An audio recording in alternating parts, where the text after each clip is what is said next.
L'Union européenne. 28 pays et plus de 500 millions d'habitants. Cela représente beaucoup de consommateurs qui ont besoin de beaucoup de nourriture. Mais qui la produit? 11 millions d'agriculteurs à temps plein cultivent pour nous, dans toute l'Union européenne, des aliments sûrs et de haute qualité.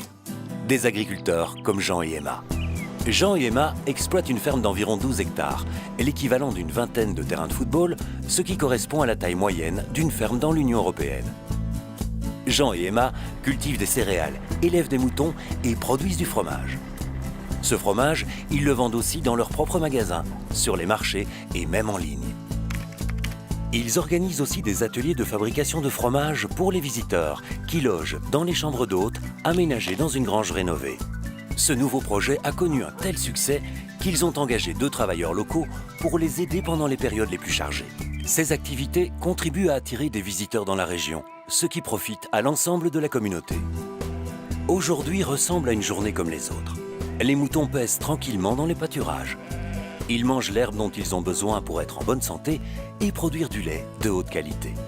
Ce lait est ensuite utilisé pour fabriquer le fromage.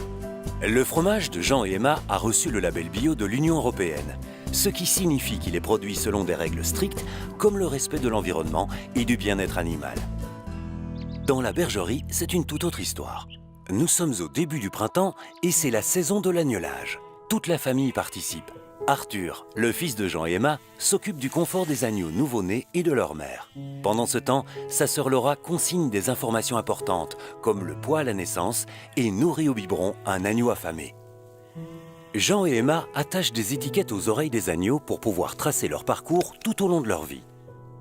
Jean rêve que l'un de ses enfants reprenne un jour la ferme, mais ni Arthur ni Laura ne semblent intéressés. Pour le moment, ils sont d'accord pour donner un coup de main à leurs parents après les cours ou pendant les week-ends, mais ils ne veulent pas devenir agriculteurs. Ils ont d'autres projets de carrière. Arthur veut devenir créateur de mode, mais ce qui s'en approche le plus ici, c'est la laine sur le dos des moutons. Il a plusieurs fois tenté de relooker ses parents, mais sans succès. Laura, elle, veut devenir avocate et saisit la moindre occasion pour exercer ses talents oratoires. Le dernier espoir pour Jean, c'est la petite Émilie, qui n'a que 2 ans. Les premiers signes sont cependant encourageants. Aujourd'hui, dans l'Union européenne, seuls 6% des agriculteurs ont moins de 35 ans. Cela pose problème, car nous avons besoin d'une nouvelle génération d'agriculteurs pour assurer notre avenir. En plus de produire des aliments, les agriculteurs contribuent à la protection de l'environnement et à la prospérité des communautés rurales. Jean et Emma utilisent des méthodes agricoles durables qui ne nuisent pas à l'environnement et aident à préserver les ressources naturelles, comme le sol et l'eau. De cette manière, ils contribuent à sauvegarder la biodiversité et à lutter contre les changements climatiques.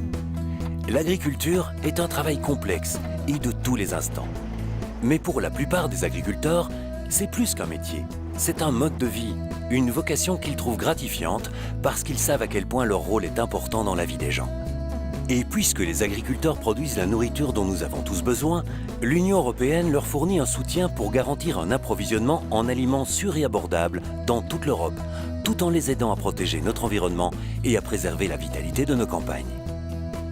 Maintenant, posez-vous la question. Où pouvez-vous voir les bénéfices de l'agriculture et le travail des agriculteurs dans votre vie quotidienne ?